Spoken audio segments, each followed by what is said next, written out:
following podcast contains spoilers and adult language, and a terminally ill guy who drinks some fancy whiskey tries to tell the woman he loves how he feels, then he hallucinates some life-size paper boats, and then he buys a star? This is a message from the Office of Emergency Preparedness. Due to the recent crisis, we ask that you remain in your homes. Do not attempt to communicate or interact with the creatures, even if they are people you know. Lock your doors. Bar your windows. Evil is coming. It's time for Aim for the Head, a horror apocalypse entertainment podcast. And now, here are your hosts, Diana and Steve. Hi, and welcome back to Aim for the Head podcast. I'm Diana.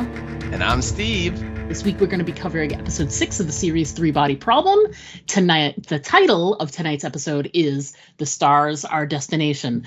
My talkie thing is not so worky tonight. This is what happens when you take all these weird weeks off. I know. Me not in good practice for the podcast. You fail English? That's yeah. Impossible.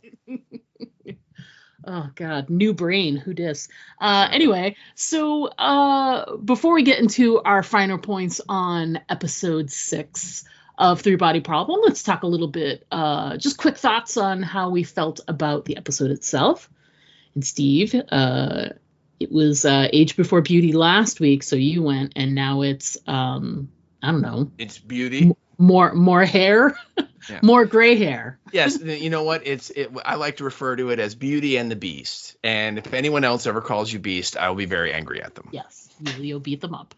All right, so I go first this week, and I will say I liked a lot of this episode, but it felt like we're following that pattern of we're going to build, and then have like a thoughtful episode. And then build, and have a thoughtful episode. I mean, when the last episode had people being sliced into ribbons in the most horrifying and amazing death sequence probably ever filmed, I mean, it's hard to really sort of top that. So they didn't try to top it, and they did one where there was a lot more talk, a lot more feelings. There was some... there was some more, there's like plans put in place. We're going to talk about plans. So less action, a little more talky.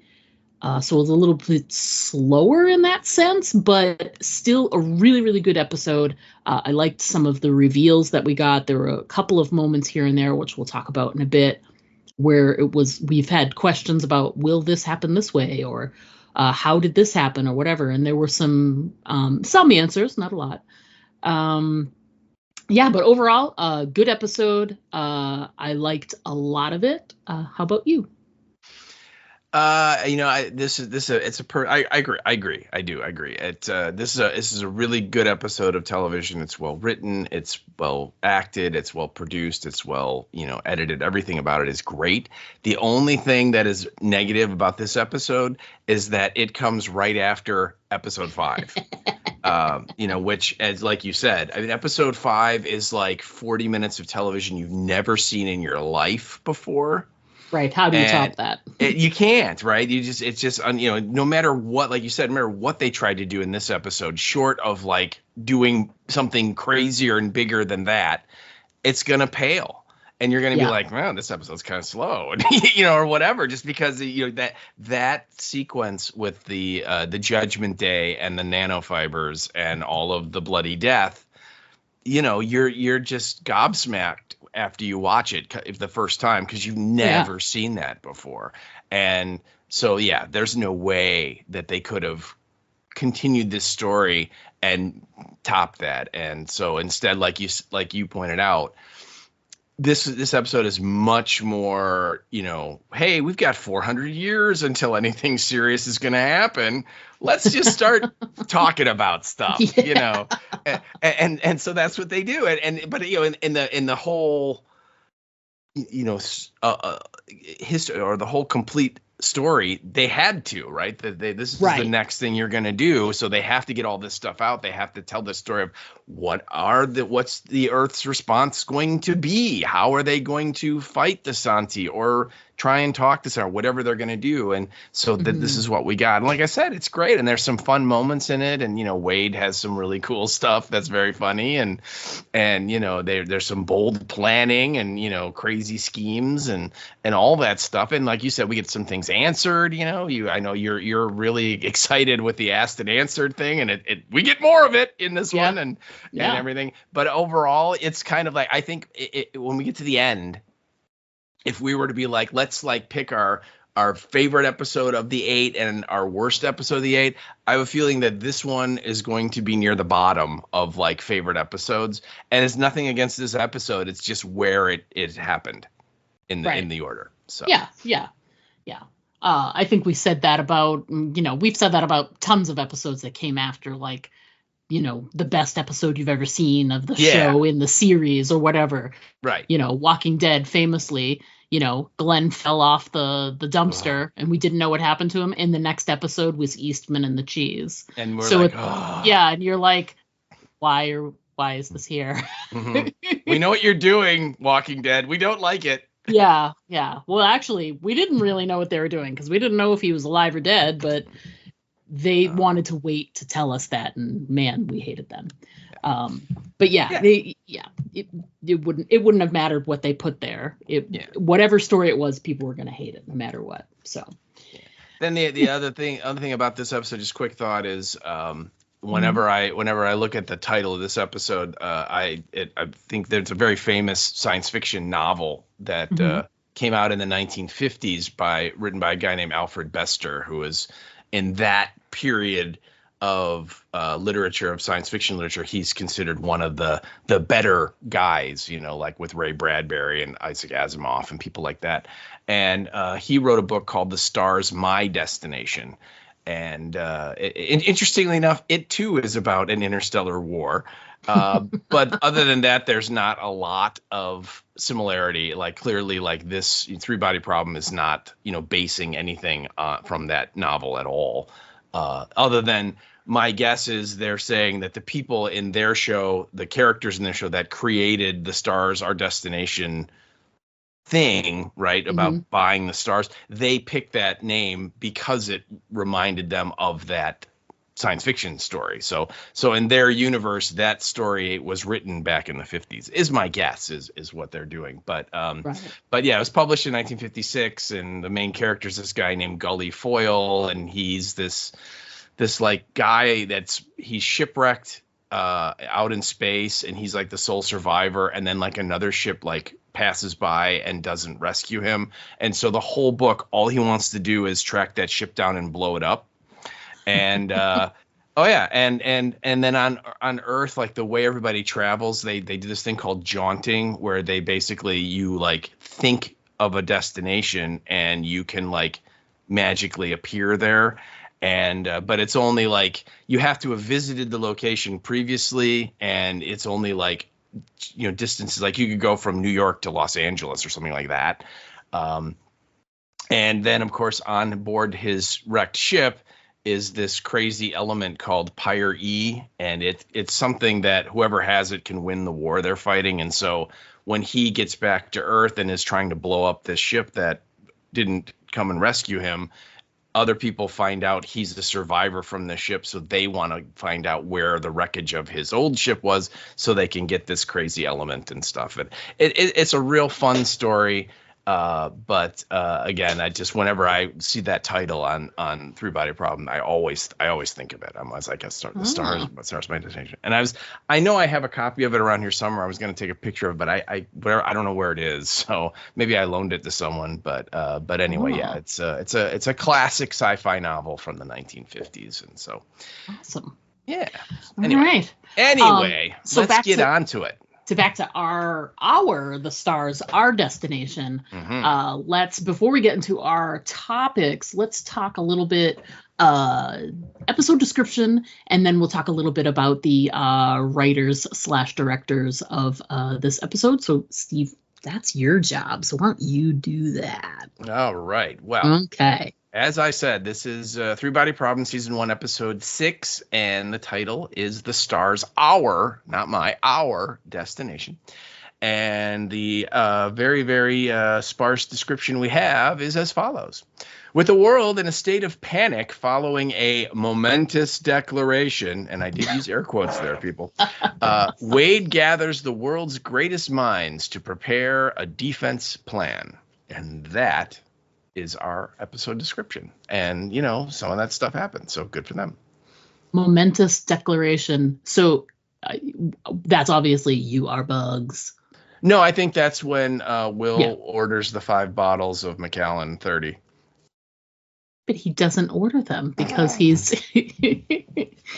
not. Well, I won't be here after the holidays. Yeah. So I believe he says is I will be unavailable as well is his line. So yeah. I will be unavailable until the holidays.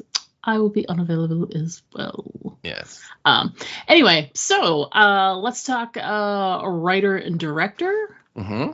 Mm-hmm. Absolutely. So if you remember the last couple of episodes, we've had the same director, the previous 2. So episode 4 and 5 was directed by this gal named Minky Spiro, and she returns and is directing this 3rd episode as well. So she did 4, 5, and 6, which is kind of cool. You kind of get the same continuity. And again, just running through, if it's gonna sound familiar. She directed episodes of Barry. She worked on this show called Lodge 49, which was on AMC.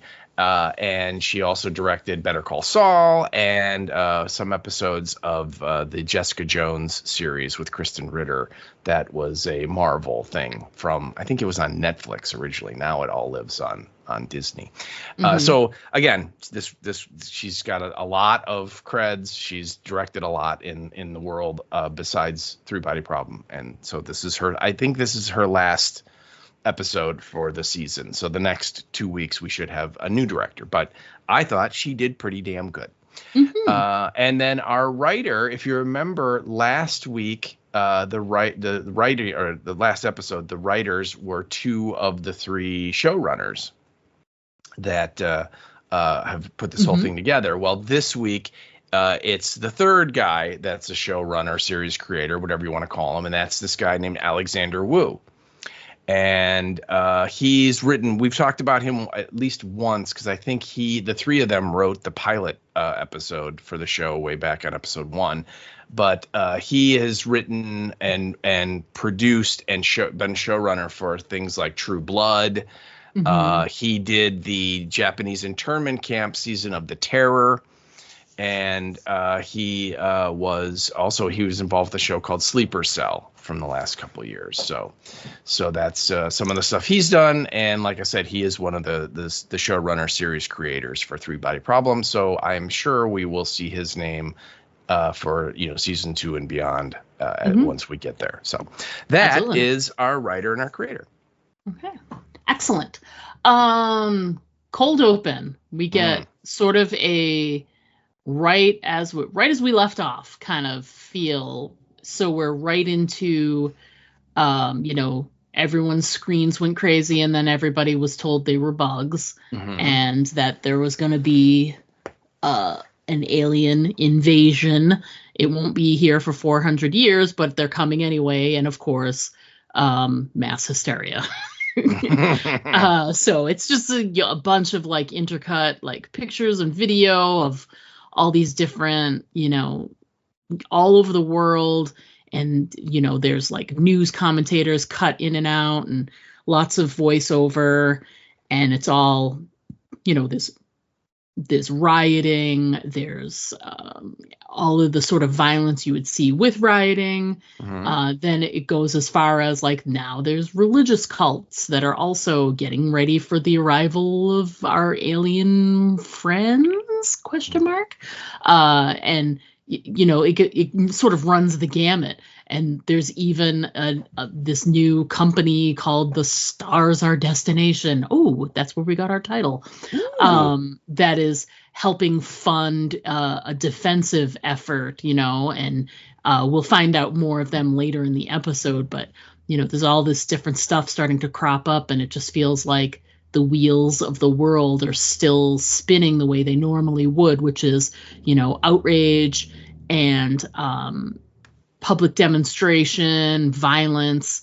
Things sort of start to fall apart a little bit, but then other things run just as normal, like the wheels of commerce and stuff like that stay where they are. So it's a bunch of different great sort of, I guess you could call them kind of expected, moments, like the rioting and the images and the stuff we see of people in the streets and all of that, and this, that, and the other. But then the one that was interesting was it sort of ends, the end of the cold open with the bump to black is, Clarence walking along the water, and they come up upon these lampposts that are all along, this waterfront area, and there's all these people who have committed suicide hanging from the lampposts. And just as he's about to happen upon that scene, there's a little voiceover that's like, there's been, issues with, there are folks that have been, we've seen instances of people committing suicide over fears and blah, blah, blah. And then they show Clarence like coming upon this scene, and it's haunting, and it's visual and very interesting, and it's pretty cool. Thoughts on the cold open? It's, again, like you said, it's all kind of the standard stuff, right? Fortunately, there's been so many riots and regular, real reasons for people to go protest and clash with the police that there is literally, they could do like a 5-hour montage of like police and riot gear advancing on crowds that are throwing bricks at them, so right. This is kind of one of the reasons that a lot of the conspiracy, tinfoil wearing folks will say why the government has not fessed up to aliens are out there and they're here, or they visited us or whatever, is because this sort of response, that there are a lot of people on the planet that are very much into religion, and whichever one you want to pick, right?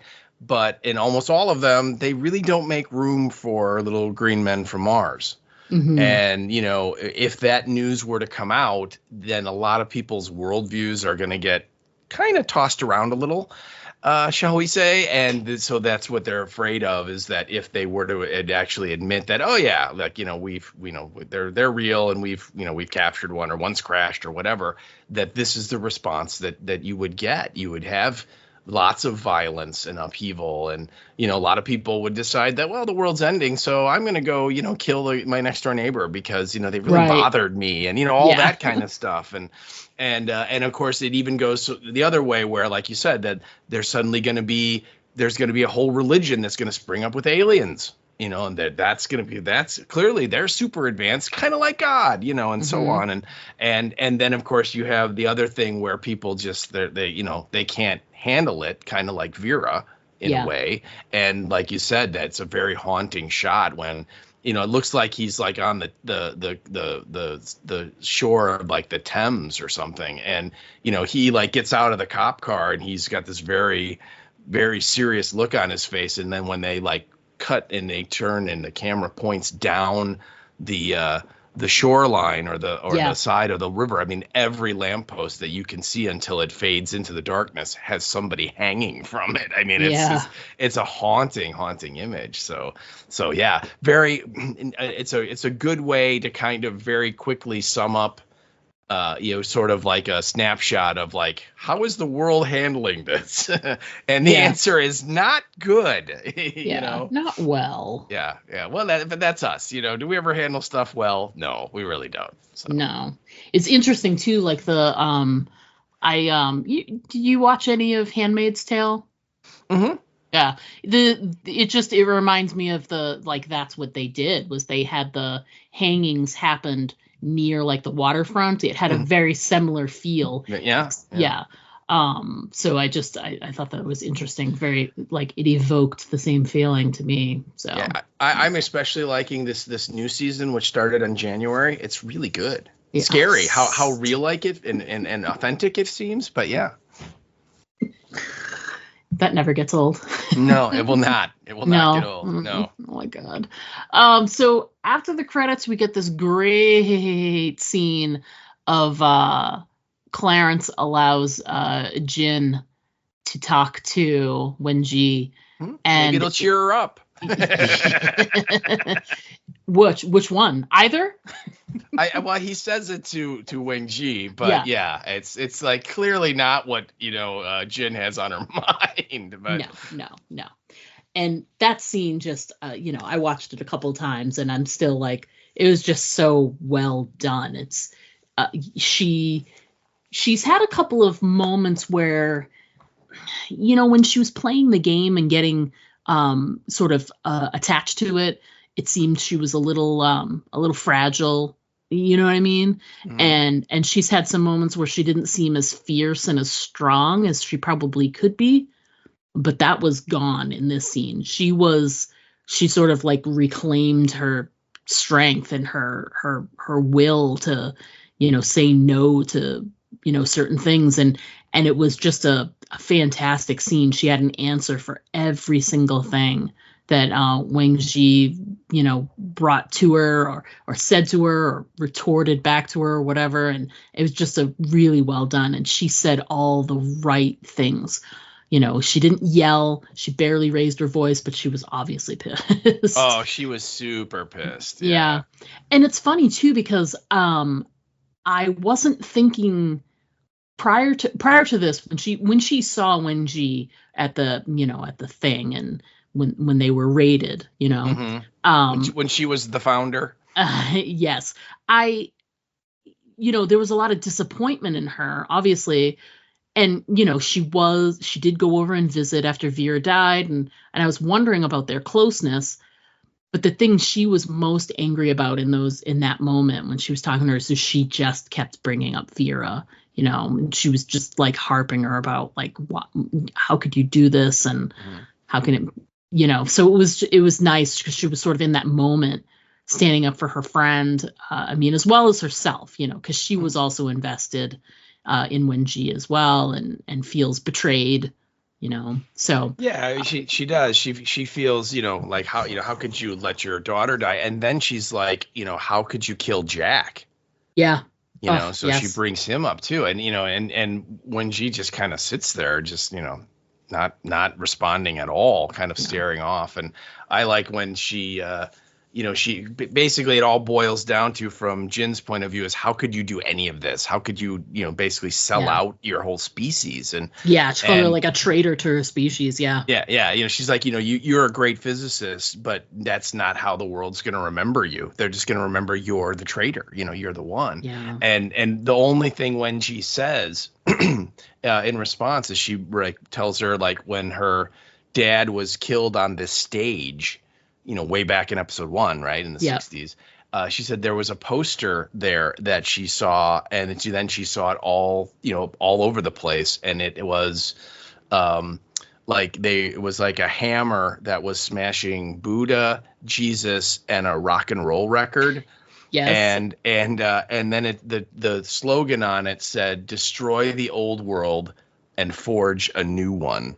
And she's like, that's the only thing that I ever agreed with the Red Guard on, in terms of like, like life mantras or mottos or whatever. And literally that's what she's saying, is that, look, you know what, this world that you're so dying to protect is crap. and I'm going to destroy it and bring out a new one. And even if it's going to be they're going to show up and kill us, that's fine, because it's better than what we have now. And so she's very defiant, right? There's no remorse or seeking forgiveness or anything from Wenji at all. She's kind of like, look, you can rail and yell at me and bark at me like a little junkyard dog as much as you want. I don't care.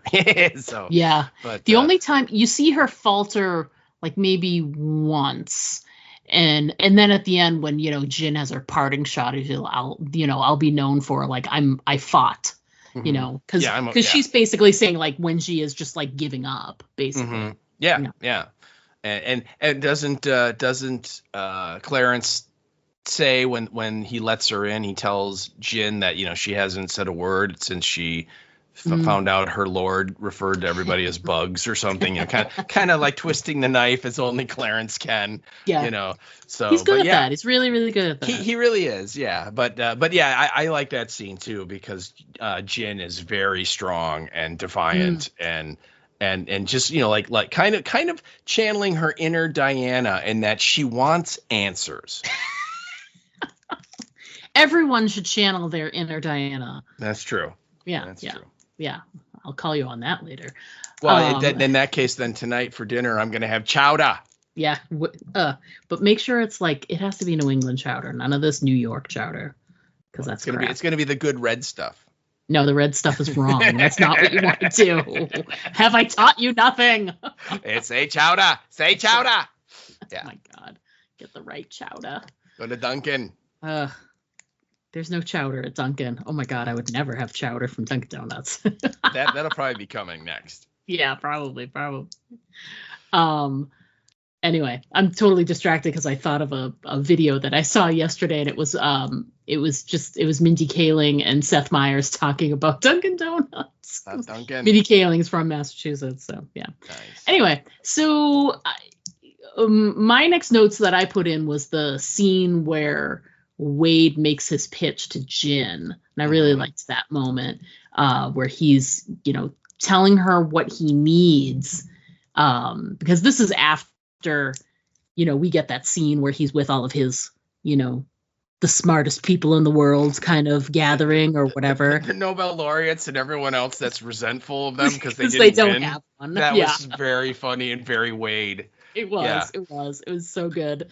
And, he goes through the motions with them, and all they do is talk about how things can't happen. And then, Jin is younger and is more, she's not beaten down by, old man science. She's, but the fact that she's, was playing the game, and she has at least some, I don't want to say belief, but she believes everything that's happening. I mean, they all do, but she just has this like a younger perspective on it all, generally speaking. And so his pitch to her was just really great, and you can do this and save everything, and and he basically tells her what he needs, like scientifically, and that he needs her help because all the people that he's with, all they'll do is tell him the things he can't do, and he knows that she would think about what she can do.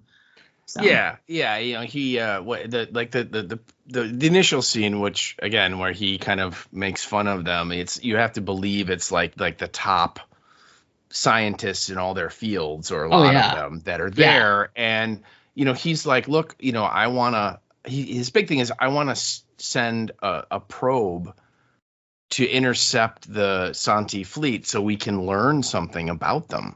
Yeah. Right. And we can figure out what are their ships are. And what does he say? Like, are they as, big as a house or big as a thimble? And, all this sort of like, we need intel, we need data. And since all of the super advanced, modern crazy science has been sabotaged by the Saffons, that they're like, how are we supposed to do that? And he's like, well, we'll keep developing the science, the stuff we have now, and we'll do the best we can. And they're, like you said, they're all like, they're like looking at it from a very hard science view, and are like, it's insane. It'll, what did they say? It would take 398 years for us to reach them, and they're going to be here in 400 years. So what could we possibly learn, assuming that if it even worked? And so he gets a little frustrated. I do like the one point when he's talking to them, he like basically says it's gonna, we're gonna be here for a while because we have to figure this out, and he sets a deck of cards down on the table in front of one of them. So it's like basically it's like, get used to being here. Here's the deck of cards to kill the time because we're gonna be here a lot. I didn't catch that. I knew he put something, but I didn't see what it was. And then I saw your note, and I was like, what? I was like, did he do that with the group? With Jin? Was it his scene with Raj? I didn't recall the cards, but that's hilarious that he did that with them. It is, yeah. Because he's so cutting and so condescending to all of them, and on top of it to be like, we're gonna be here a while, so play the cards and whatever. But even the deck of cards is insulting. You know what I mean? It's just like, so here you go, but you're right. And he, like you said, he's not getting, everyone is saying no. Everyone's telling him why they can't do what he wants done. And he wants someone to think outside the box. And so, because as we found out, the only people he can hire in this show are these 5 scientists from Oxford. So, from Oxford. That's it. That was and it was the way he did his pitch to Jin, is because he didn't tell her he needed her right off the bat. He told her what his problem was, because he wanted to appeal to her as a scientist. So he gave her the problem and was like, this is what I need. And but they kept saying no, and this won't work, and blah blah blah. And as soon as he brought up the Sophons or whatever, and she's like, well, you could do this, this, and this, and that would keep them busy, and you could do that, and why don't you do something from the moon because it's further away, and da da. So she's just like brainstorming and rattling off all this stuff, which makes sense and would help and is solid, and it's better than saying no, it won't work. No, it won't work, and it's exactly what he wants to hear. And he's like, oh, sounds like you work for me. And he basically doesn't. He's like the kind of guy that he doesn't take no for an answer. He's just like, this is what we're doing. We're helping out humanity, and that's all there is to it. Well, and when he decides that you have something that he needs, like some skill or some whatever, like you said, he doesn't ask you to work for him. You just work it's just for him. like, you work for me now. Right. You're my employee now. And she does. She kind of, because he's like, he wants to put all the particle accelerators back online and have them start working. And so she's like, well, if you were to come up with some schedule where they were all going simultaneously or something, that might keep one of the Sophons busy. Because they say like a Sophon can circumnavigate the Earth in 1/8 of a second, because it's like an electron, right? So so it's like, she's like, I don't think you get it. It can, because he's like, they can't be everywhere all the time, and she's like, no, but it's pretty close, they can zip around, and then he says something like, then that frees the other one up to put the countdowns, the killer countdowns in people's heads. And then she kind of points out, no, I don't think they're going to do that either, because that would require a lot of attention by one of the Sophons. And he points out the Santi, they can't lie. So we know there's only 2 of those things, because that's what they said. Although, I mean, I suppose they could be lying about not being able to lie, but let's just assume that's correct. So he's like, we're trying to use everything we can about them against them.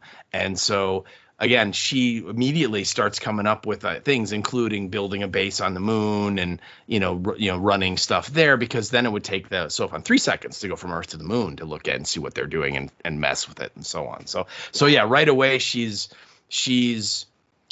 offering suggestions, and I kind of get the sense that she is warming up to the idea of look, I want to get back at these people. And we should also point out, she knows nothing about what happened in Panama. Right. Raj has not told her, Augie has not told her, so she's kind of unaware of all the death that's already Yes. occurred. Yes. And so she's just going with this is a chance for us to kind of do something to get back at the people that did cause Vera's death and did kill Jack and all the things she's angry about. Right. And so she's kind of I get the sense anyway that she's kind of like, work for you and help you screw these people. Yeah, I sign me up. I'm there for it. So yeah, which is going to cause a little friction, I think, a little bit later. Yeah, and it does. It sure does. It really do. Yeah. So we go from the scenes with Wade and Jin and everybody, and we go to the shoreline where Will has made that thing where he's like, I want to rent a place by the water. He actually does it. So he's by the water, and he's just with Saul right now. And they're sitting by the water and talking through a bunch of different things. And Augie does show up and join them. And we both put down the best line of the whole thing. She obviously must have just gotten back from her whole Panama thing. But Saul asks, how are you? And she's got to really think about it. And she's like, I'm okay. But you can tell that she's going through it. She's having a really hard time. She's not okay. Yeah, no, she's not okay. She's doing that thing where her face is okay. She says she's okay, but the rest of it, she's not okay. Oh yeah. Yeah, and they're just sitting there and trying to like relax and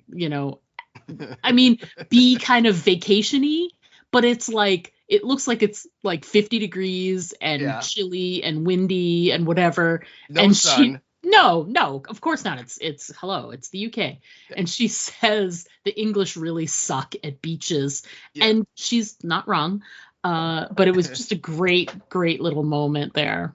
So. Oh yeah, well, and you should also point out they're all like wearing like long pants and have like sweatshirts and hoodies on. I mean, it's like the most unbeach thing you could do at the beach. For sure. Yeah, right. And it was great too, because you don't even think about that part, but he's like, oh, I'll get, let's rent a house by a beach on the shore and whatever. And you say that and your head thinks like, oh, like swimming and maybe surfing and laying in the sun and relaxing. Right. But no, it is the opposite of all those things. Yeah. And I believe Will or Saul is like he's smoking a joint. Yeah. And he's like, do you want some? And Will is like, no, you know what? I actually feel pretty good today.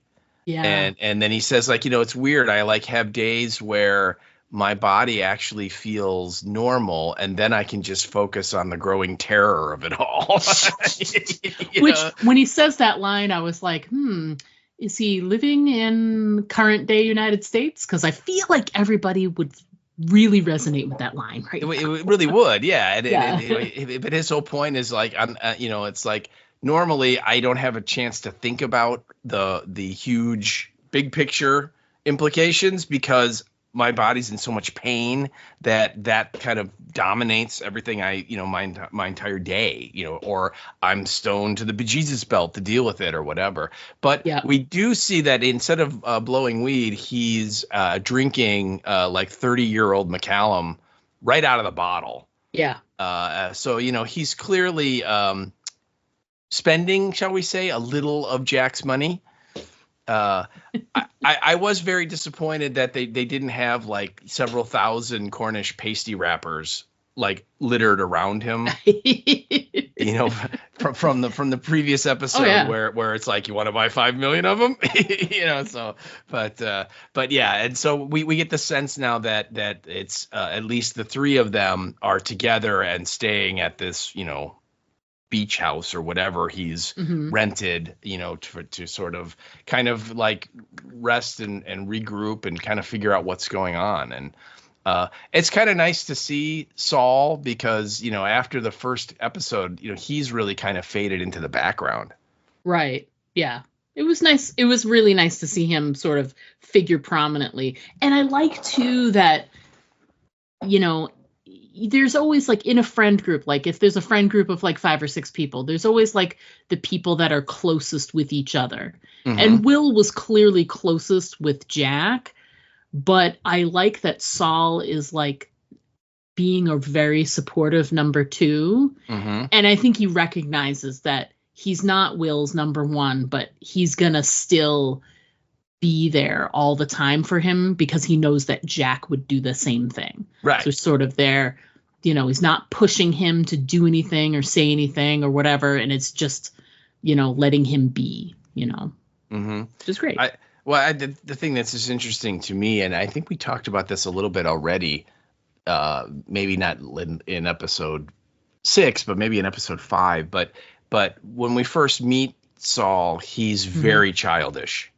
And immature, and he's Augie desperately needs him for support at the beginning when she's going through the countdown and stuff, and he just is not there, right? He screws it up one way or the other. But in this episode and in the previous one, when he did go and pick up Will after Jack was murdered and all that, you kind of see that the dude's kind of like grown up a little.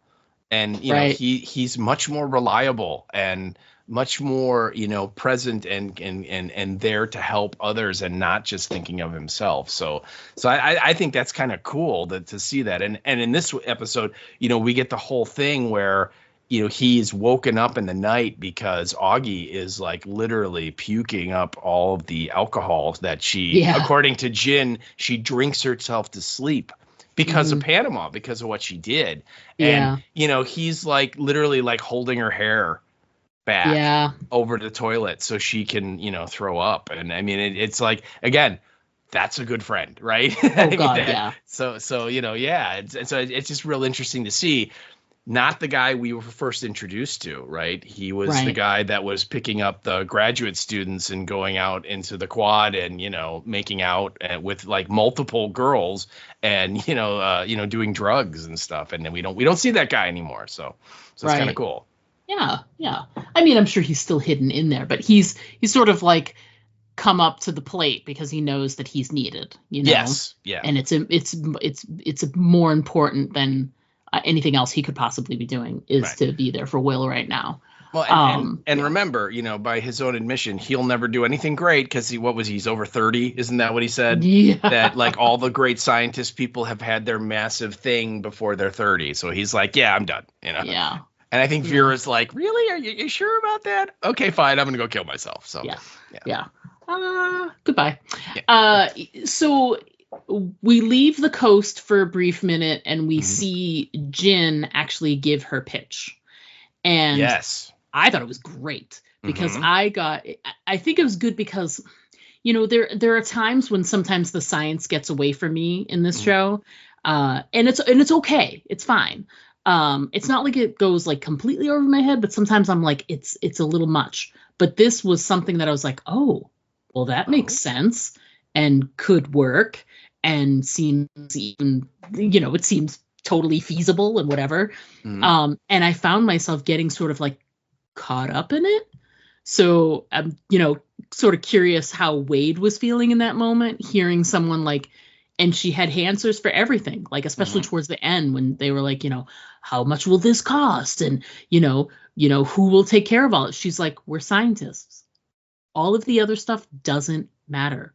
We should be thinking, and that's the difference between someone who's young and someone who's older. Now, obviously, needing to make sure you have funding and all that other stuff are things that scientists run into all the time. But for something large and large scale like this, the money shouldn't be the object because everyone will pool their resources to make sure that something like this can happen, But yeah, so she's very firm in everything she says, but she shows that she's listening to them, Yes, it will cost a lot of money, but it's not because it's my idea. It's because any idea is going to cost a lot of money. So that shouldn't be the reason to say no to this, really, and then, who has, who's in charge and what have you.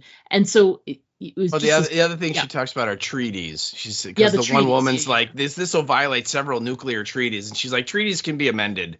Yeah. You know, Yeah. so yeah, whenever those two people that I'm sure are very, very competent scientists, and they're just looking at all of the problems to do this, and they're just Yeah. like, you know, and she, but you're right, everything she comes up, everything that's made as an obstacle to her plan, she already has a, you know, viable, logical answer to. Right. You know, and you're right. Like, she's like, yeah, you're right. It is going to cost, you know, trillions of dollars, but no matter whatever we end up doing, it's going to cost trillions of dollars. Totally, Yeah. So yeah.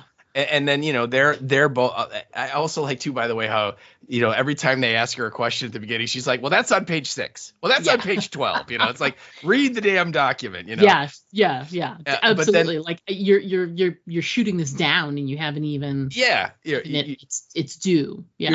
You're turning your nose up at it, you know, because it's obviously very unconventional, and at the same time, though, Wade, you know, is, because I think both of them are like, yeah, it'll never work. We should like pursue other things. And Wade's like, I like it. Yeah.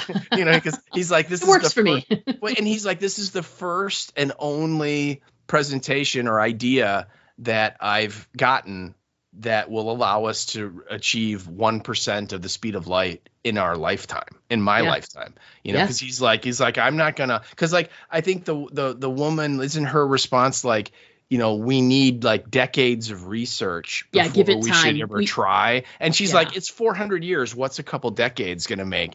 And Wade's like, you know, I'm not going to, like, you know, screw around for several decades and not accomplish anything. Right. You know, we're going to do something, right, basically. And you know, basically the idea she throws out there is, instead of having the Hermes slow down to come into Earth orbit, they're going to accelerate. And then they're going to catch the resupply probe, and then they're going to go back to Mars and rescue Matt Damon. So, but only they have to. But they've kept it secret from the Hermes crew, so they have to let them know about it. But they got to do it on the side. That's right. By the way, the guy that lets them know that on the side, he was in Game of Thrones. He was. But I mean, Sean Bean has been in a million things. So. Oh yeah. Saying he was in Game of Thrones is like, you know. Well, and the guy from Atlanta comes up with the plan, and then he sends it to the girl from House of Cards that gets thrown in front of the subway train, and she's able to disable all the computers so that not Bryce Dallas Howard is able to steer the ship to where they want to go. It's a very complex thing, and of course the Winter Soldier's in there too. It's very, very hard to think, but no. The plan that Jin has come up with is they're going to like position like 1,000 atomic warheads in the direction of where the Santi are coming.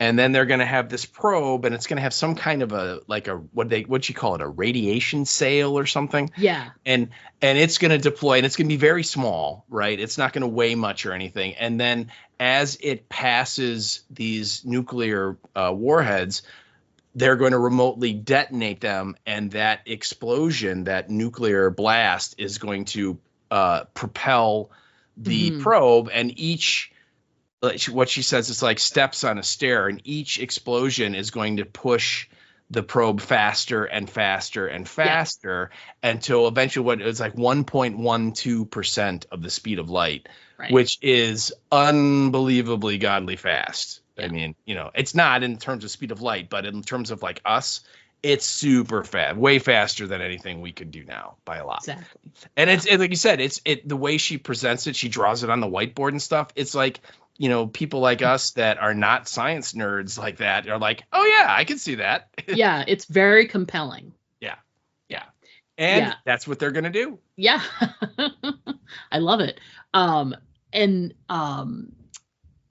So, you know, he's basically like, I love this, and I like this idea. And it seems to me too that part of their sourness, you know, the two sour folks there, because they're also working on stuff. He's making them work on stuff. So he is like, this is the only thing I've seen that has made. So they're also sour because she came up with something first, and she's the younger of all of the people that are there. You know, not by much. They're not like super old. He didn't have, you know, there's not like, you know, senior citizen like scientists in there, but still she's definitely younger than the other scientists. And you can see that there's some poor feelings there because of it. So it's just great. But yeah, her presentation is just done so well. She just, makes her case so very well, and it's great. I loved it. Well, one of the best parts is when she finishes and he speaks up and says, "This is what we're going to do." And then he looks at her and he goes, "Let's get you an office." Yeah. Which is great. It's such a great line. It's funny because when she gets there and she's going to go make her presentation, she walks right by Raj. Mm-hmm. He's doing, his little, his little work there or whatever it is that he's working on now. And she sees him and, there's a little nod there. So who knows if he knows what she's about to do or any of that. But yeah, so he's right there right before she does her presentation. Mm-hmm. So the only thing I wrote about next was I did enjoy the scene with Raj and Wade. The window. Oh yeah, and great. I thought it was great because like Wade showcased in this episode all of the different ways that he gets people to do what he wants them to do, and he doesn't do it by saying, "I want you to do this." Mm-mm. He does it by he uses reverse psychology and like roundabout psychology on everybody. And literally the same thing happened with Raj. That thing with the window was just hilarious. Oh, so funny. Yeah. And then he got taken in by it. He's so grandstandy. You've clearly set this up to see how I deal with an impossible situation and whatever. And will I break the window? Will I force it open? And then he just like goes, gets up, goes over, opens it. Yeah. It was literally like an Indiana Jones moment. Like you went to go reach for the gun and just shot the guy. It was like, no, this isn't what this is. It's so much easier. Like you're making it more complicated than it is really. So yeah, loved that scene. Yeah, well, it was really fun, and of course Raj is there because he wants to like work on like the space fleet program, and Wade's like, how do that's classified? How are you supposed to know about that? And he's like, well, I do. He's like, how long have you known? He's like, a couple of weeks. He's like, well, you're 2 weeks late to ask me. Yeah. Yeah, he does like everything wrong in that meeting with Wade, but he still gets the job. Yeah. And he finds out that he's going to go to the moon because Wade spills the beans that, they're going to assemble their fleet of warships on the moon because lower gravity means they can build bigger ships. Right. And it's like, that's really cool, but how do we get a base on the moon? They're already building it. You just didn't know. Oh, yeah. Oh, yeah. I think that's interesting. And I still think it's so suspect because, I mean, you may know more details, but, I don't want to know overalls. But I have my one big question is Raj's involvement at the same time as Jin. Like that can't be just a coincidence. I feel like there's got to be more to that, and we just haven't been given the answer just yet. So I would just say over and alls. But doesn't Wade at one point when he first comes in, he says something like he like Raj is like trying to like hit up like, I did a really good job in Panama and it went really well and you got the information, and Wade's like, oh, you want commendations? Well, then you better go back to the Navy and sail around in circles in that big boat wearing a funny hat.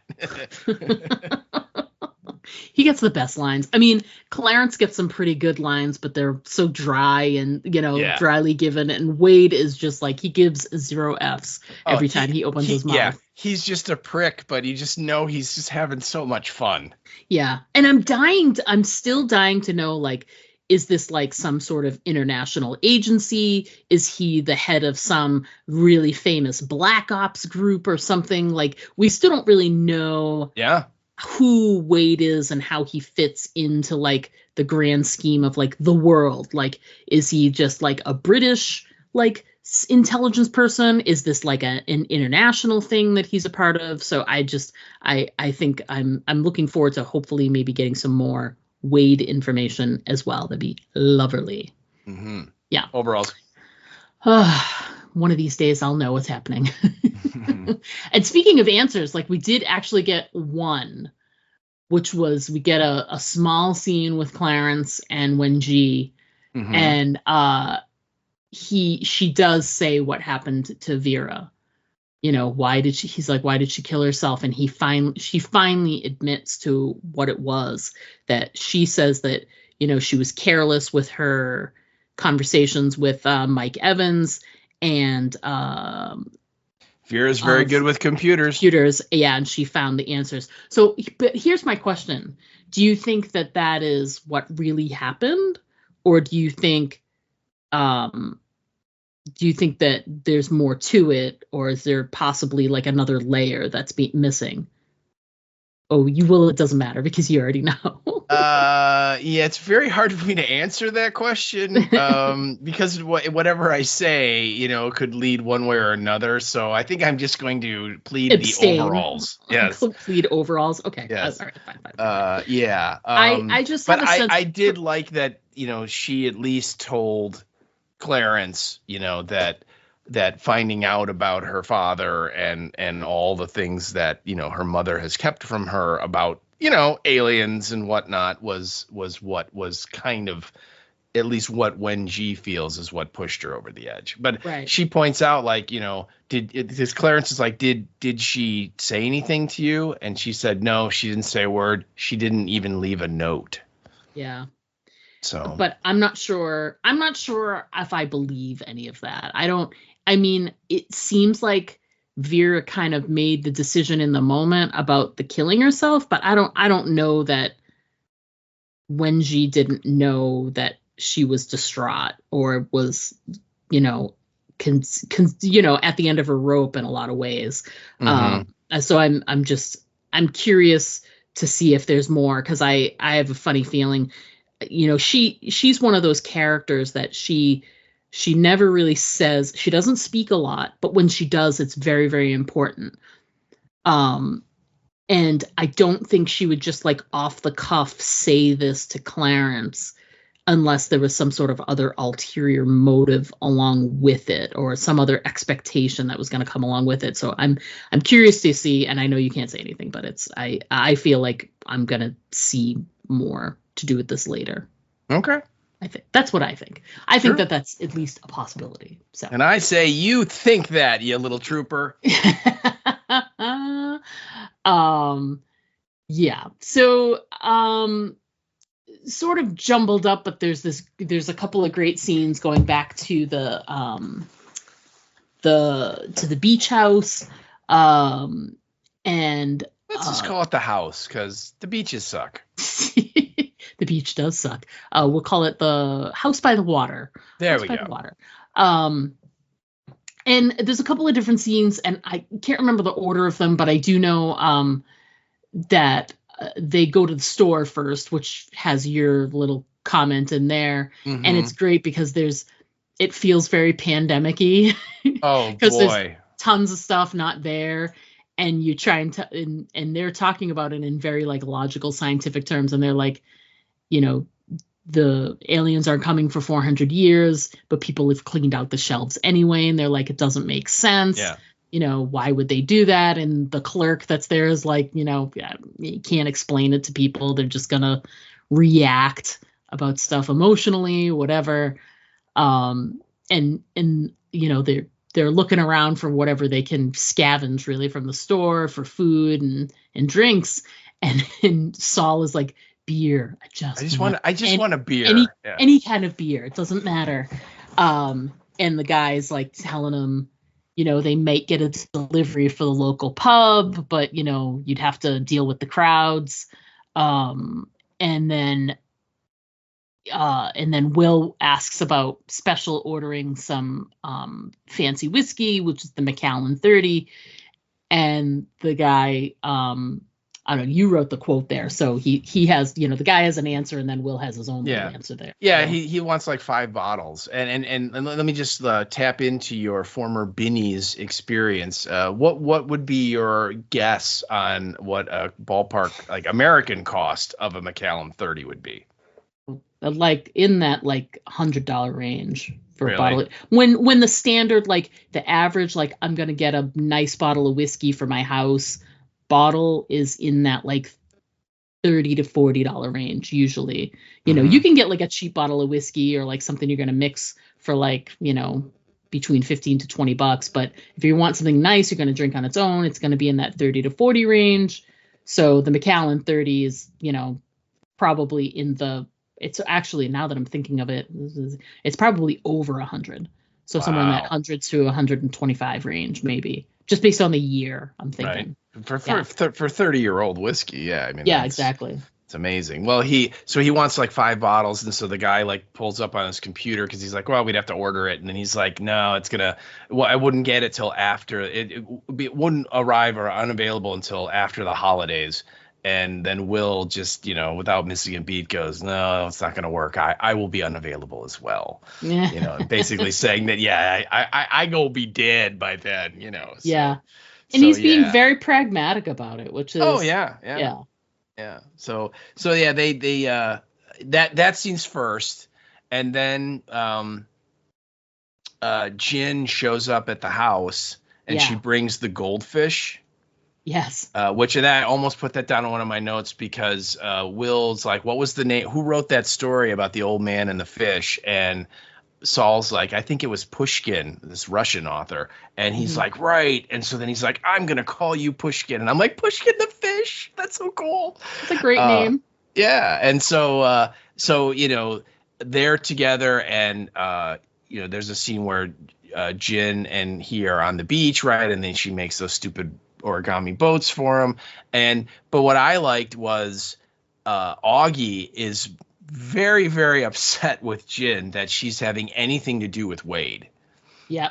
And she's like, you don't know him. He's awful.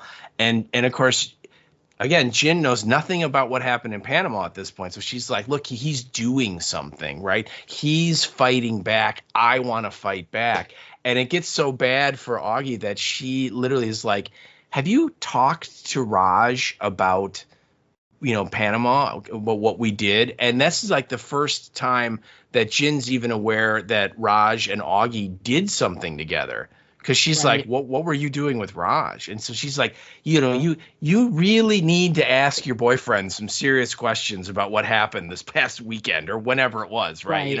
And so again, you really get the sense that she is completely in the dark about what went on with the ship and the fibers and all that stuff. Because I think at that point too, Jin is like trying to get her Augie to help build this sail.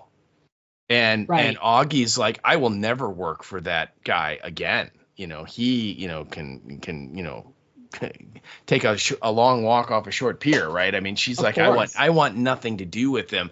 And Jin really doesn't understand. She's like, I don't get it.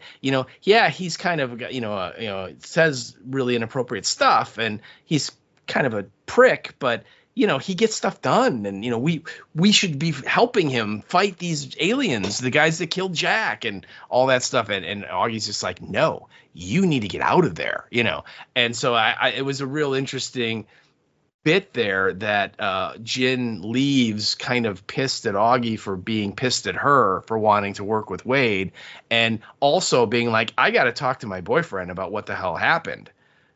Because clearly something happened in Panama that was very upsetting to Augie. So really cool kind of a setup scene.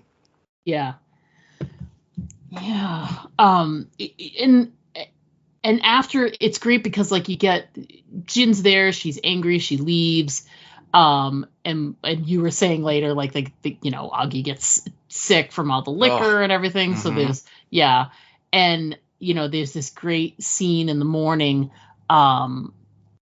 after she's been sick, and they have, in the meantime, they have also told, after Jin leaves, they have this whole like, did you say anything to her? And it's obviously about his feelings, capital F feelings, and he's like, no, she's got a boyfriend, it doesn't make any sense. It would ruin our friendship, and why would I do that, and da. So it's gonna do is hurt her. Right. Yeah. And yeah, exactly. And so, and I think too, doesn't he say something like, what's the point of me bearing my heart like you want to a woman who obviously doesn't feel the same way about me? Right. You know, and yeah, and it's so great because he's like, she has a boyfriend, and Saul's like, fuck him, you know, and he's like, you should do it, and I have a mind to put you on the train right now. And then when Augie comes in, he goes, what is he gonna do? And then he says he's gonna, you know, tell, you know, his true feelings to the woman he loves, and she's like, I totally think you should do that. And then he says again, but she has a boyfriend, and then Augie's like, yeah, fuck him, you know. It's interesting too. Like I really, it's funny leading up to this episode. I've been wondering, like, I hope we get some more, like, what is Will's purpose in this storyline, other than just being like the person that we feel sadness and empathy for. There's got to be, you know, something more for him to do. And I've enjoyed this episode in that way, that, you know, he figured a little more prominently, and you got a little bit more of what's going on in his head. And I empathized with him, and not because of the sickness, but because, you know, who hasn't been that person who's like, okay, I am not going to say anything to this person that I obviously have the hots for. And you know, so, I mean, I've been there. I've been that person. I've been the, like, you know, with the friends saying, you should say something. And it's like, no, because it's clear the other person doesn't feel the same way. It's clear that it's such a selfish and self-serving thing, and it will lead to nothing. So I've been down that. If anything, it's going to destroy what you have. Right, exactly. You know, and are you willing to sacrifice the thing you have for, and you know, in Will's case too, like, he's looking at it in this, like, short-term perspective. Right. He doesn't have a lot of time. So it's right. like, is he going to ruin the little time he has left with this person he cares about very deeply? Or is he just going to shut his mouth and get to spend as much time with her as he possibly can in whatever way he can? Yeah. Well, and like he points out, even if he, like, fesses up and she's like, you know what, I've always loved you and I'm dumping Raj, it's like, so what does he get, like 2 weeks with her? 3 weeks? Yeah. You know what I mean? It's like that's almost again, it's terrible for him. It's totally not fair to her. You know, because she's gonna be like, why didn't you say this, I don't know, 5 years ago, you know, 3 years ago, you know what I mean? And so, yeah, you're right. And that's like best case scenario. But like you said, we've all been in that situation where, you know, you're with someone, you're friends with someone, you know, you met someone and you are totally infatuated with them. And you just know there's no chance. Right.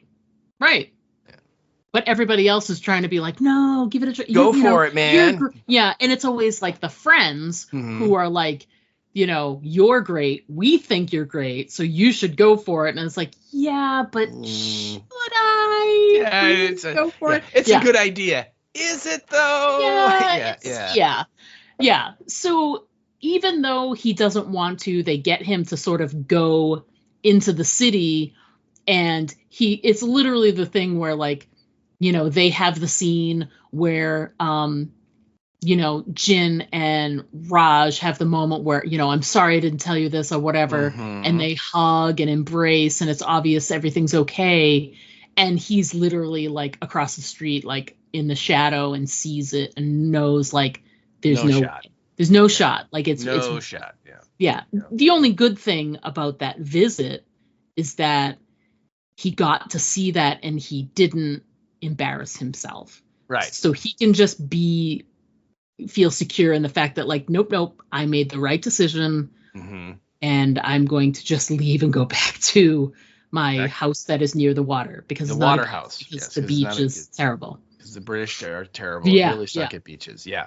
And also, Raj does kind of fess up. So now Jin is at least been told what happened in Panama and how many people died, and so I think you know, she now has a better understanding of why Augie is such a mess.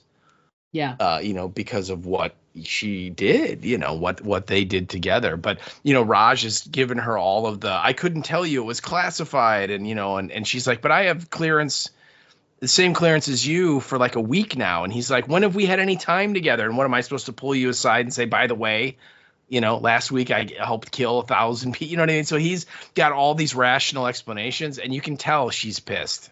Yeah. You know, she's like, you should have told me. You know, you should have told me.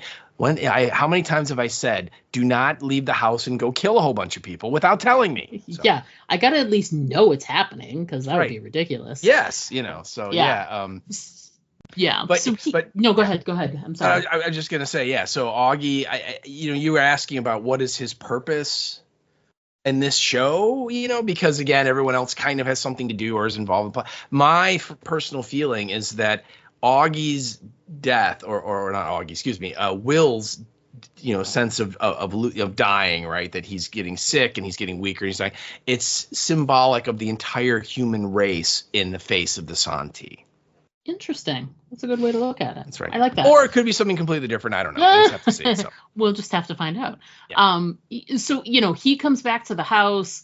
You know, Saul and Augie had the, you know, real tender moment where she got, you know, she drank herself into oblivion and got sick, and he just ends up, like, you know, embracing her and holding her, you know, next to the toilet, as you do. Oh yeah. Smelling like vomit. Yeah, God.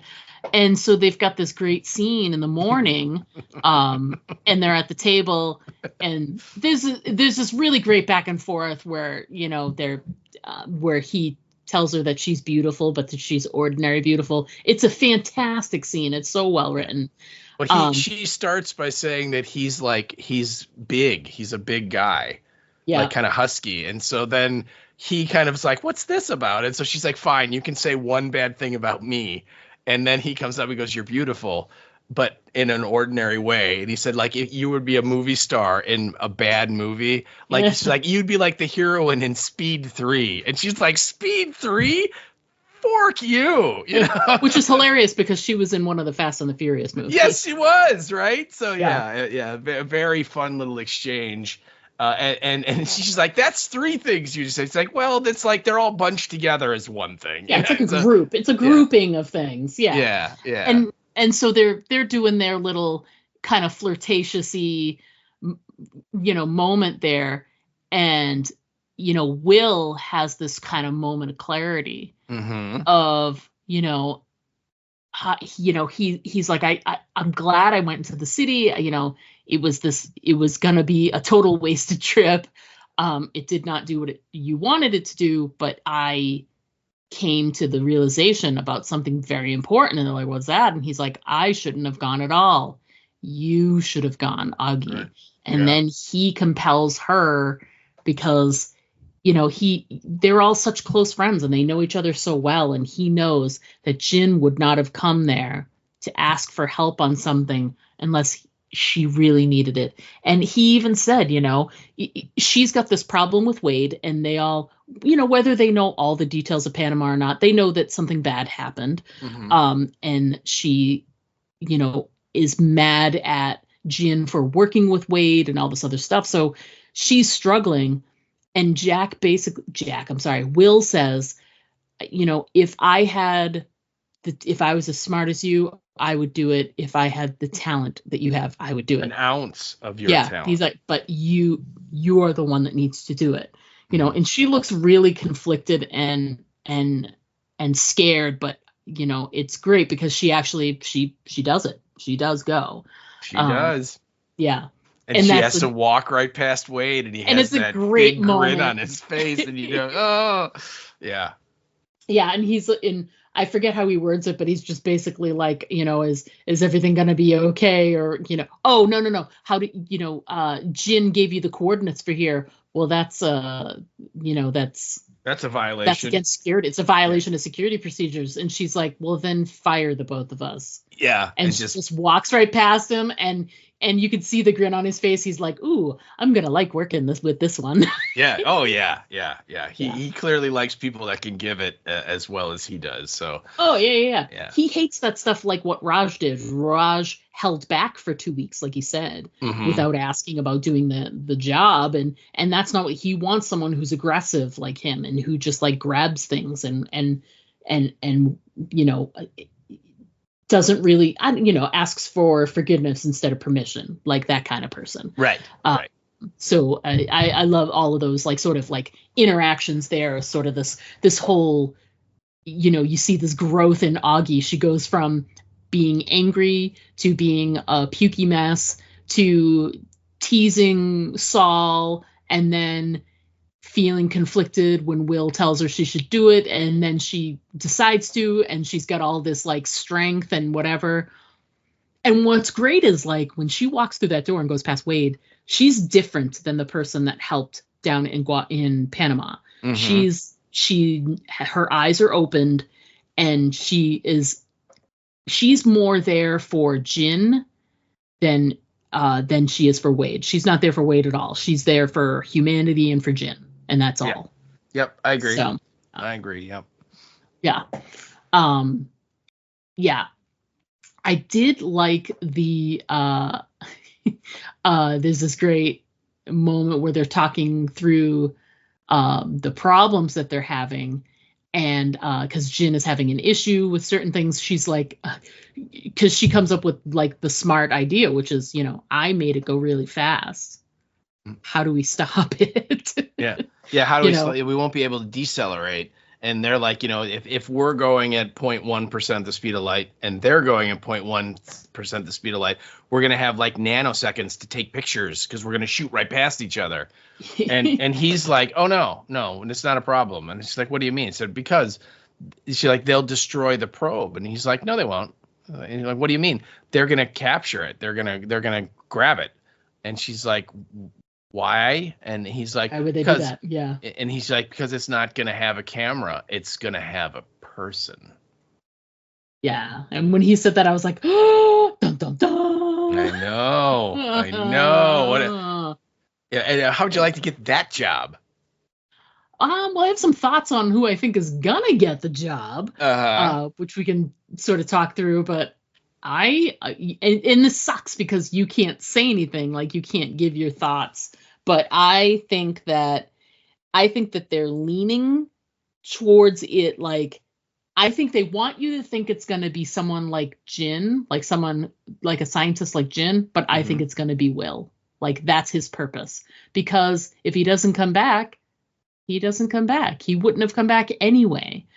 And I just really think it's going to end up being Will. I think that makes the most sense because I thought you said it was Raj. Where did I say that? When we texted, you said Raj.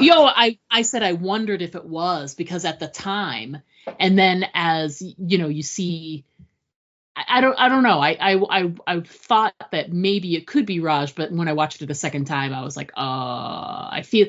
And don't get me wrong, maybe it is Raj. Maybe that's who they're picking. But I think that there's a really good chance that it could be Will, just because of the whole like he's got nothing to lose factor, and he'd be a great, I guess, representative.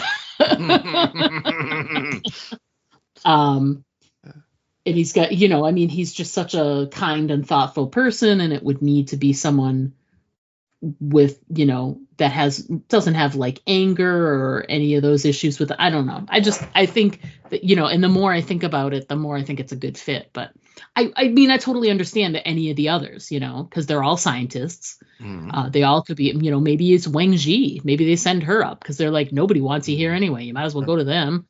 Go visit your lord. Send you back to your people. Yeah. But yeah, that's just my overall thought is that it makes a lot of sense for it to be Will. Oh, okay. Let's talk about that final scene for Will. All right, are you gonna be okay? I'm gonna get my puke bucket. So okay, all right. Yeah. Well, at least you have one. I mean, Augie didn't have one. No. Do you want Saul to hold your hair back? I'd rather have Augie hold my hair back, to be honest. Not that I have any hair to hold back, but I'm totally fine with Augie in her little underwear running around, helping me get through my sickness. That would be completely cool. And I don't have apparently nearly as much issue as you do with Lana Del Rey, but this scene is just, oh God, it's just, not bad choice all the way around, but what are you gonna do? I disagree with you though. You think that the star is going to be for Jin. Mm-hmm. I think that the star is going to be for Jack. Oh, okay. Because it'd be his way to sort of contribute to the cause. You know, I think that, yeah, sure. Could it be Jin? Absolutely. But I think that Jack is also a possibility. I mean, it's his money anyway. Well, no, it's Will's money. Well, it was Jack's money, though. Yeah, I don't know. I think that'd be cool, and it'd be a way to keep sort of Jack's memory alive and have him be sort of involved in the defense that's going to be happening. So yeah. Well, it's certainly allow him to contribute by giving millions of dollars to the cause. But oh yeah, absolutely. Yeah, all I can say is over and alls. So yeah, we still got a couple more weeks before you can actually, I'll know what's happening, and you can not have to say that anymore. I know it'll be so nice when we get on to the Last of Us. Well, even then, the Last of Us, I kind of know what's going to happen because I've played the game. So right. But I did, by the way, the Last of Us. Going off topic, I did hear something from the showrunners that they're not following the plot of the part 2 game as closely as Correct. They did with part 1. So there might be a lot of moments where I'm like, I don't know, this was not in the game. So yeah, we'll have to see. Yeah, I'm looking forward to that. Yeah. I can already spy one, but anything that we didn't discuss that you want to bring up here? There's just a great line where Jin is asking Augie to help, because Jin wants to use the nanofibers to build this radiation sail so this probe will work, right? So her whole plan will work. And she literally is telling Augie, you're the only person that can do this. And Augie is like, no, I'm not going to work for that guy. He's a prick. You don't know what how awful he is. And Jin, basically she's like, he'll use you into doing something you'll regret.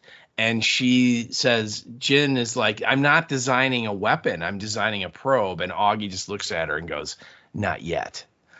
Yeah. And again, it brings up a good point, because if the thing about it, if the probe works and it gets there, why couldn't we put a warhead on it, and and do the same thing, So yeah, I mean, it's like, yeah, you right now you're kind of helping in a purely observational reconnaissance kind of way, but that doesn't mean that they couldn't take what you've done and pervert it into an incredibly destructive weapon. Oh, absolutely. Could kill millions. Who knows how many Santi are on those ships? We don't know. Yeah, exactly. We know nothing. So yeah, but I said that was a cool line. Yeah, and clearly, like, Wade has already shown, like, it doesn't matter how many people are on that vessel vessels, because he didn't care how many people are on the Judgment Day. Right. And seemingly innocent people, when you're talking about some of the children and absolutely. People that are like there because their parents are there, that they don't have any political or religious affiliation. They're like 8, so yeah. But that's all right, because we got to see their little legs with their shoes, and that was totally worth it. And it was excellent television to see that. I don't think I missed anything of mine. I just think you need to go in and like read, if you could, very quickly, like, tell us like your top 3 Lana Del Rey songs. I think that'd be cool. Absolutely not. Absolutely not.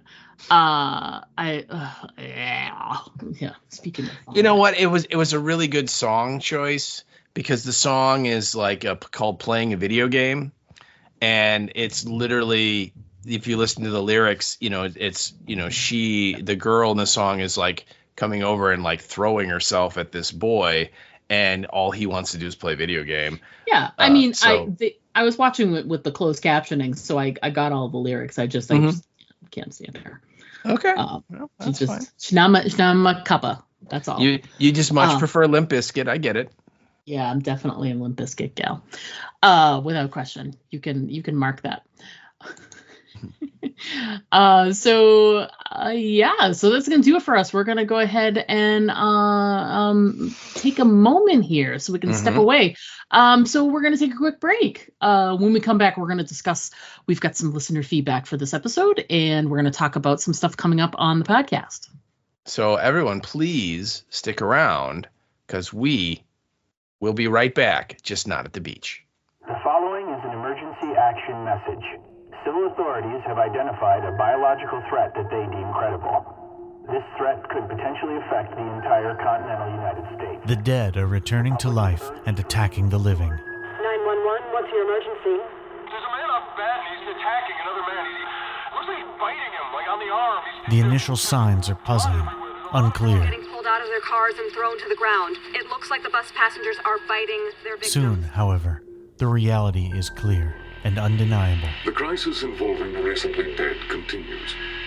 Parliament today passed a law that requires all bodies of the recently deceased to be registered and turned... Toxic Bag Productions has captured the sounds of the zombie apocalypse and brought them to your gaming table. Background ambiences, zombie attacks, and radio transmissions that set the scene for your modern zombie adventure. Download MP3s from drivethrurpg.com or toxicbag.com. Hey, this is Patricia Tallman, and you're listening to the Aim for the Head podcast with Diana and Steve. Don't forget to always aim for the head, because body shots just don't work, and I should know. Hey everybody, we are back. We're going to jump into some listener feedback that we received.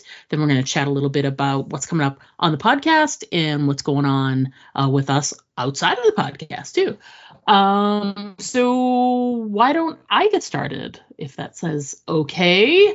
Our first little bit of feedback that we received was from a friend of the podcast, Joe Griffin, via email. I'm sorry, I said that wrong. Via lengthy email. Oh, it's a lengthy one, yes. So without further ado, absolutely. So Joe writes in and says, having received a mysterious envelope, presumably from Diana, containing it's from photographs. By Diana. What'd you say? I said it is from Diana, because I was on vacation, so it wasn't from me. Containing photographs I certainly don't want made public, I dutifully, albeit reluctantly, return to my conscripted role of second favorite 3-body problem listener comment provider. Listen, he knows his place. Erica, you're still number one. Title note, The Star's My Destination is a 1956 novel about a man who gains the ability to teleport around the universe. Just saying. Yep. Well, perhaps both of you have read this book before. I think it's entirely possible, yes. Yes, it is. Nerds. Yep, that's us.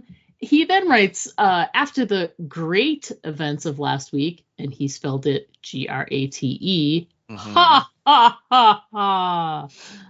After the great events of last week, this felt like a slow pivot episode. Seems like everyone needed to just sit down and have a cigarette or 9 by the seaside. We open on a mad rush of Getty Images stock footage from around the world, followed by a stunning image of people who somehow hang themselves from really tall lampposts with no ladders in sight. Listen, just stretch your imagination, Joe. Well, no, clearly they had friends that like took the ladders away when they were done. I mean, why wouldn't they? Do you want? Hello? I mean, it's gonna ruin the whole effect of having hung yourself from the lamppost if there's a ladder there. Hey, it adds whole new meaning to the term "I will not let you down." Right, exactly. He continues and says, the end of the world has made some people very resourceful. Either that or perhaps their way of killing themselves was kicking it into the river, which was right next to them. Maybe. I just didn't let that thought bog me down, but obviously it bothered Joe. So here we go. He continues and says, goldfish is foreshadowing. I can say no more. Well, he said everything he needs to say. That's it. Which is a shame. Because if that doesn't give it all away, I don't know what will. Augie sits Jin down with a classic dose of, I'm going to read you the riot act without actually telling you anything, and it's infuriating. Augie's stance of, everyone you know will be dead by the time the Santee get here, so why bother? Resonates pretty darkly these days. Yeah, he's not wrong there. The song Can't Find My Way Home over Augie puking her guts out is a really great music direction. Will, after taking the train down to London, just walks away as we knew he would, which, if Can't Find My Way Home wasn't still playing and still appropriate, would be a great place for Slip Sliding Away by Paul Simon. He drove a long way just to explain. He kissed his boy as he lay sleeping. Then he turned around and headed home again.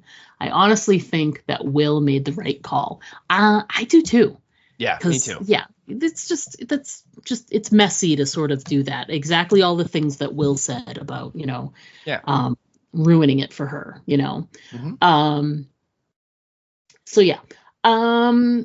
He continues and says, beautiful in a boring way is a great description, and I know of many people who could be described very accurately that way. Jenna Coleman is one of those people. Chris Evans is one of those people. Liza Gonzalez is not one of those people. Having had his paper boat hallucination, as one does, Will leaves Butlin's holiday camp for the second time this episode and returns to London to look at another Getty Images stock footage display, and we have come full circle.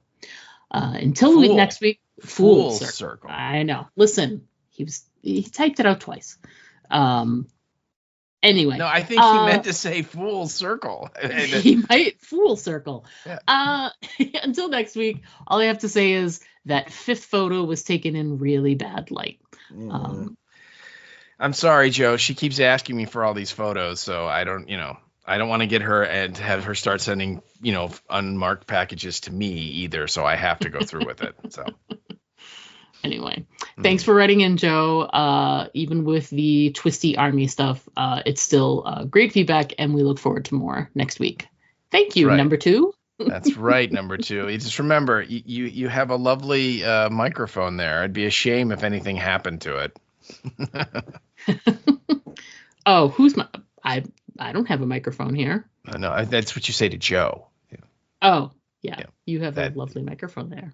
Be a shame if anything happened to it. So keep the feedback coming. Yeah, right. Yeah, keep it coming. I see the old strong army, the mob kind of thing, I get it now. I didn't see where you're going with that, but anyway, thanks again, Joe. We appreciate it. Yeah, it was amazing feedback. It was really cool.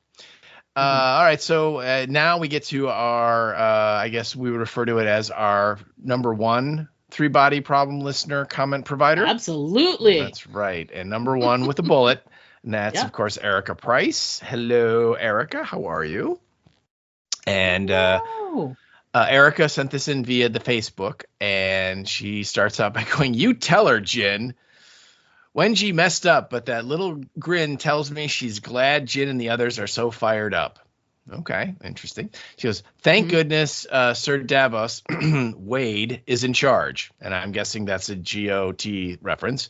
Yes, absolutely. He's a great addition to the show. This episode is a great rallying of the troops, and I'm here for it. I feel like this show is kind of a slow burn up to this point, and that now we're really on a roll. We still don't know why Vera leapt to her death. So do you think she was seeing the countdown? Again, we kind of got Vera or Wenji kind of explained, that it was learning about her dad and the deception that her mom had done it, but we don't really know for sure, right? Maybe. Yeah. Oh, Will, you're gonna break her heart anyway, so just tell her. Right? So you know what? Go out with all guns blazing, right? What did Saul say? He'd be screaming it from the mountaintops if it was him. Yeah. And then, there's a thing in there as well, but it's probably I agree with you. The right choice was to just sort of like don't hurt her, because it's the only thing that's realistically going to happen, right? Yeah. Anyway, so she goes on to say, after listening to episode 5's coverage, I also remembered that scene from Resident Evil where they were sliced up with lasers. Yeah. I know, Yeah. right? You know? Yeah. She goes, it's the not seeing the nanofibers coming that upped the adrenaline and wicked factor for me. And I think you had mentioned that as well. Yeah. I that agree. It's sort of this like invisible death that, you know, it could get you at any moment. And, you know, all these people are running for their lives without really knowing what they're running from. And it's, much more terrifying. Agreed. And it's funny that she said the thing, because I think it was while I was editing or something, I looked that scene up while I was like waiting for stuff to download and do my editing stuff when we had the last episode. Mm-hmm. And I've never seen that Resident Evil movie, but I found the scene and I watched it, the whole thing, where you see each person get sliced and that person gets sliced and whatever, and then the very last person with the great pattern on the face, and then it's just like small pieces of meat. The background. You hear the kind of slurpy. Yeah. Oh yeah. All the while, Mila Jovovich is looking through the window, going like, "Oh my god!" So yeah. It's a cool movie. We could definitely do it. It's about 90 minutes long. It's not a long investment, and out of all the Resident Evil movies, it's the best one. So that is saying very little. It really is. Yeah, it really is. Yeah.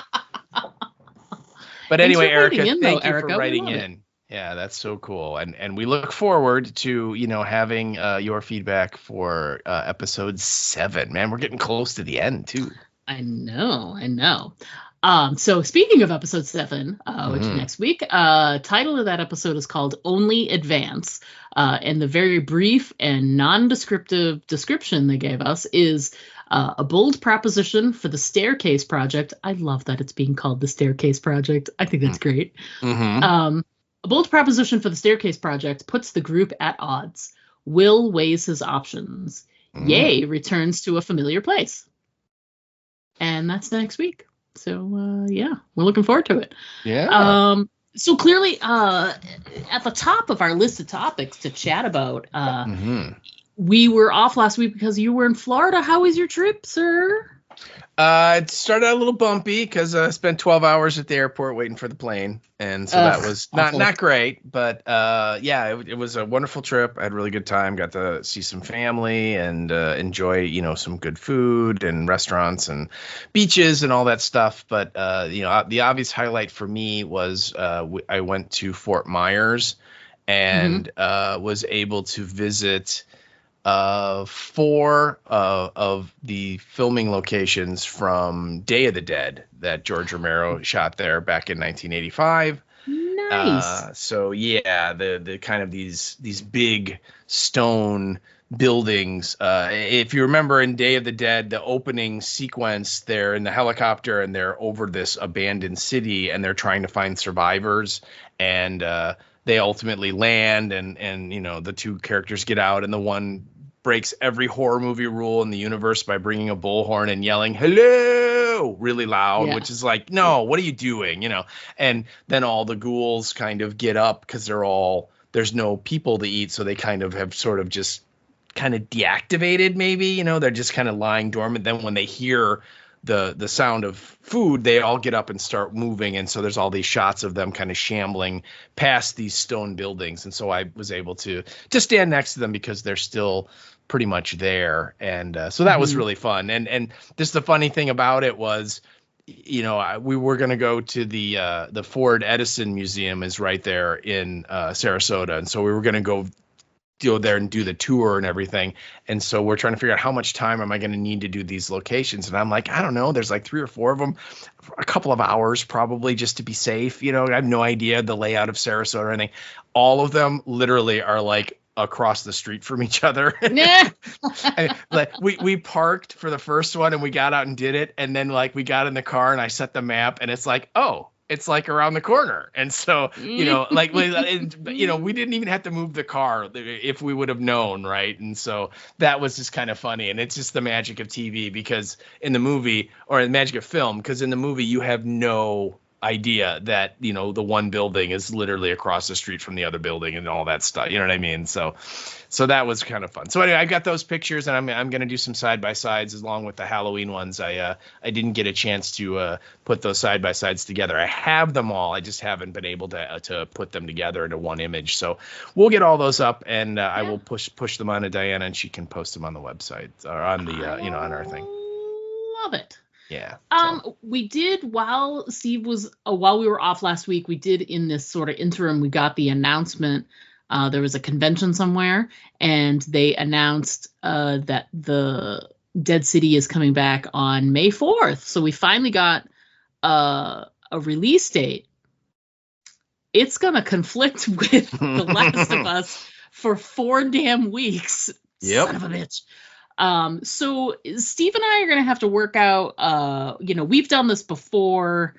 They had, wasn't it, they had like Fear and World Beyond at the same time. And we had to deal with like, they overlapped and we had to cover 2 shows, but we made one the thing we were talking about. And then we just talked a little bit about the other show. So, I was going to say the difference now is that these are 2 shows that we probably are going to like, whereas by the time they did that with Fear, we were so over and disgusted with what Fear had become that it was not a problem to be like, let's talk about Fear for like 5 minutes, and then everything else was world-based. So we got to figure out how we're going to do it. Yeah, so we might have to do like, I don't know, you guys tell us, double episodes. I mean, but for 4 weeks, that's so tough. It's a lot.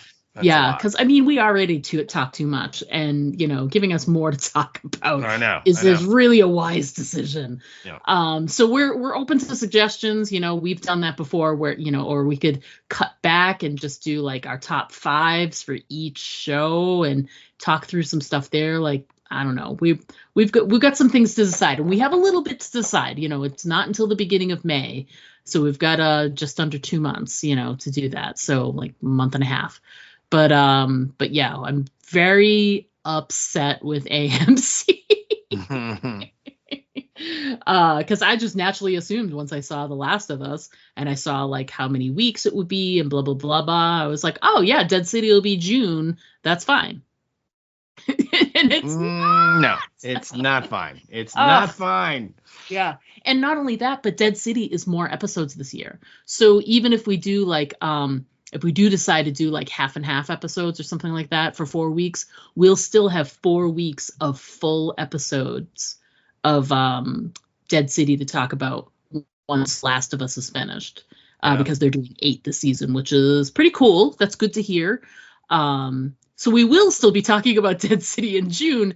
It just won't be all of just June. So damn it. Yeah, I know. It's crazy. So yeah. So we got some things to sort of figure out, but we'll figure that out and let you guys know how we're going to cover them. And because we definitely want to cover both, but we're just going to have to do something that works where we don't shortchange the other. So that's gonna be a discussion. We'll see how it goes. A challenge, people. Oh yeah, challenge. That's what we like.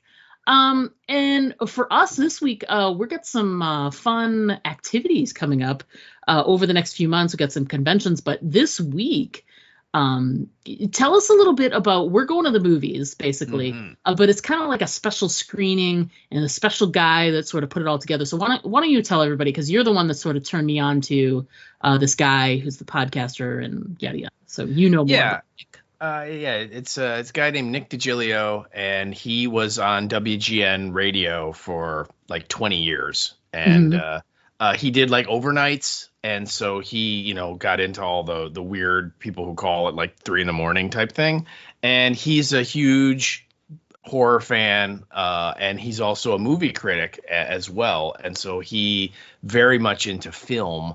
And he, when he was at WGN for a while, he would have these screenings at various theaters and have all like his Nick DiGilio listeners come out, and they would show, always it would be like a movie that he really loved that's old, right? It's not a new movie. It's like, hey, we're gonna show, like like Shoot the Moon with Albert Finney from like 1976 or something like that, right? Right.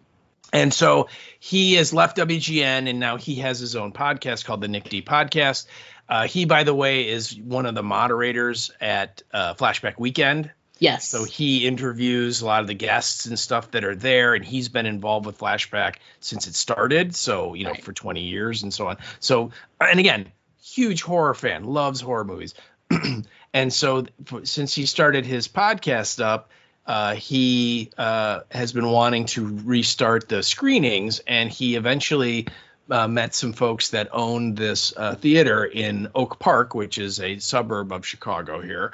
And it's the Lake Theater, and it's this old theater that was built in like the 50s, and they have totally redone it. So now it has the reclining leather seats, where the footrests come out and you kind of lean back, and you can turn on it and make it hot. So it's got a butt warmer or a butt cooler. So if it's too warm in there, you can cool yourself down. Or it's amazing, incredible place to watch a movie. And he has started up and has been offering selections. And like last year he showed The Warriors, and he showed Streets of Fire and a bunch of other movies. So I've been there a couple times for this.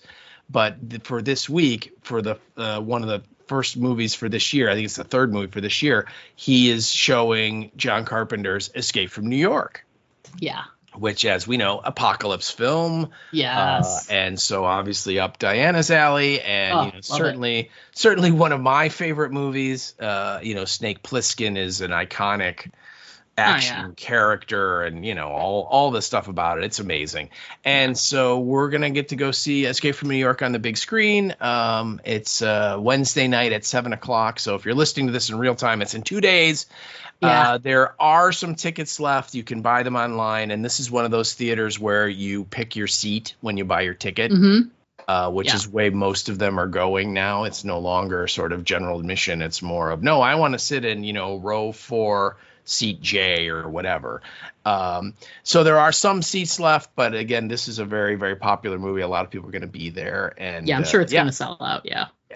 And so that's what we're going to get to do. I'm super excited because anytime you can see these old movies in the theater, it's different than watching it on your television. There's no doubt. So and this is just such a classic. But the best thing is in a couple of months. Go ahead.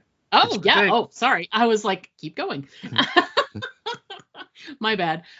So that's for March. Then I can't remember what's the April movie, but the May movie is Fury Road. Yes. And I'm so excited because I never saw it when it was on the big screen. So now this is my opportunity to be able to do that. And I am so very excited to see it. So it's gonna be great. Yeah, it's gonna be fun. And what's great is Steve was telling me beforehand that a lot of times when the movie is over, like Nick will do like a little bit of trivia or some fun stuff afterwards. So for both of these movies, I think that's gonna be a lot of fun. We're gonna have a good time. Yeah, he will usually like ask some trivia questions, and he'll give away. He has Nick D podcast T-shirts he'll give away. Sometimes he gives away gift cards to the theater. Oh, nice. Sometimes, like every once in a while, he'll get gift cards to restaurants and stuff. It just depends on who, people that he knows that will provide him with stuff. But he always does that. And he's already kind of teased that last year at Flashback Weekend, Adrienne Barbeau was a guest, and we got to meet her, and she's awesome and delightful. And he recorded her Q&A, like her panel that he moderated, and he's going to play some of it where there are bits of it where she talks about working with John Carpenter. And of course she was married to John Carpenter for a little while. And so we're going to get to see that. And of course, Adrienne Barbeau is in Escape from New York, so very relevant. And so we're going to do that as well. And so, like I said, we went a couple times last year, and it's a really good time. And the theater is amazing. And, you get free refills on popcorn and drinks and all that. So it's not, I think tickets are like $9. It's not bad at all. It's not like you're spending $18 to get in. So it's going to be really great on Wednesday. It's going to be really great in May when Fury Road pops up, because both of those movies deserve to be seen on the big big screen. Agreed. And then just coming in the next few like weeks and months, some events that I know we'll be attending, some for just like a day or so, some for the full weekend, depending. But Days of the Dead is coming up at the end of March, March 28th through the 30th. Lots of great guests coming to that. C2E2, which is the huge Chicago convention that happens in the city. That's April the 11th through the 13th.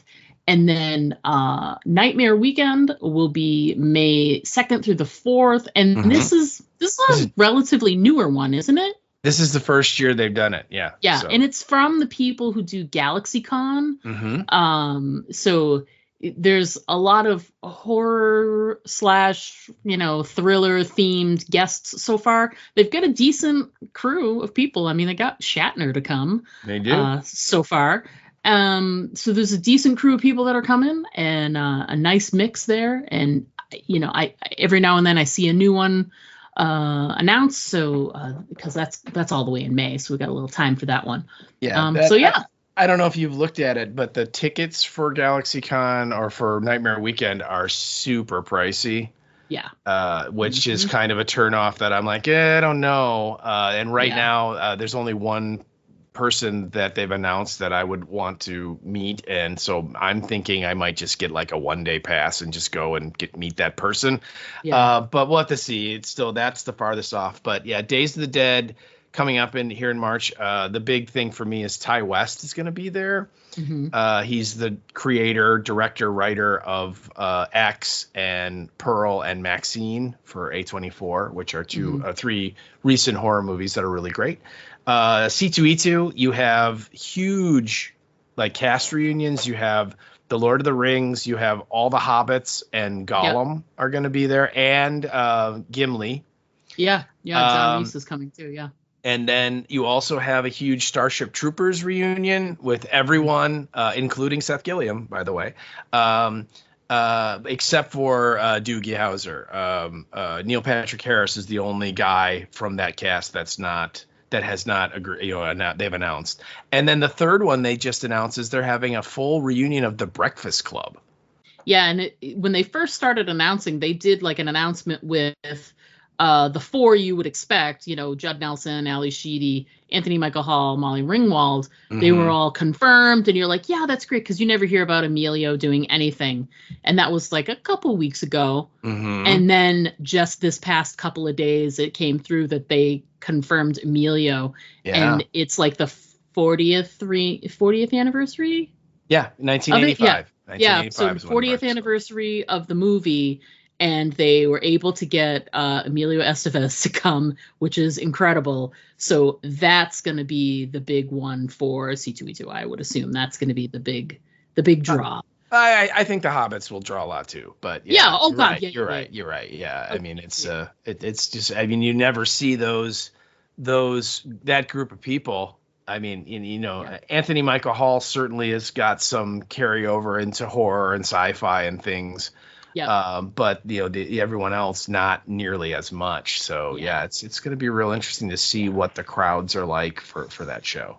It is going to be interesting. So I'm curious to see if they add any extra fan events. Maybe not for the Breakfast Club one. That'd be, I don't know. That's a lot. I don't know. We'll see. Yeah. There's still some time to put some stuff together, but those are some shows coming up. We're excited about those. It's going to be a fun summer so far. Absolutely. Yeah. All right. Anything else we need to chat about before we wrap it up? Just, long range planning. It was kind of leaked out. A couple things. I saw Jensen Ackles has hinted on social media that he might be joining Dead City in season 3. Oh, really? So, yeah. So it would be a reunion with Jeffrey Dean Morgan. Which would be hilarious because they just announced that Jared Padalecki is going to be on The Boys. The next season of The Boys, so that they're going to have all three of them again. Yep. So, but anyway, I thought that was kind of cool that It'd be neat to see Jensen Ackles in the zombie show. I've never seen that before, so that'd be fun.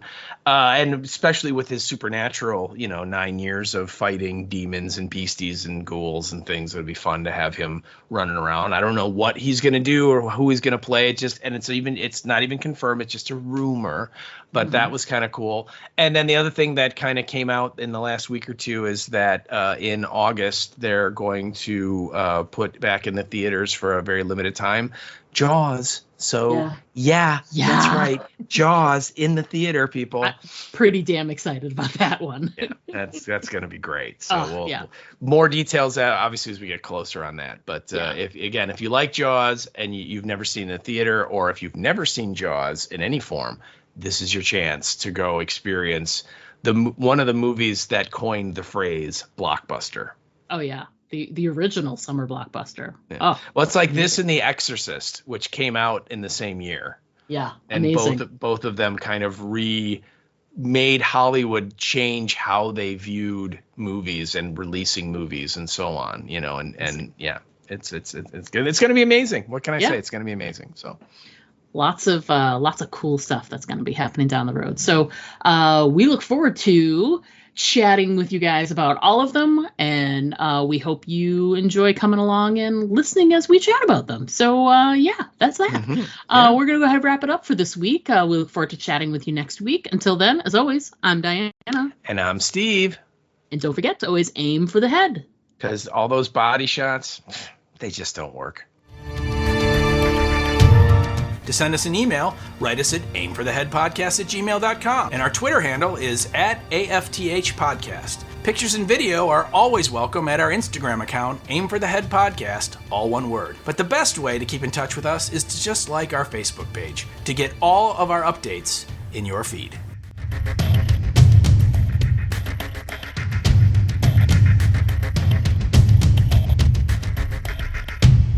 Tries to tell the woman he loves how he feels, and then he hallucinates some life-size. Let's do that again. Wow. Yeah. It was really good until you got to the Lifetime. Yeah, I know. Terrible. That's all right.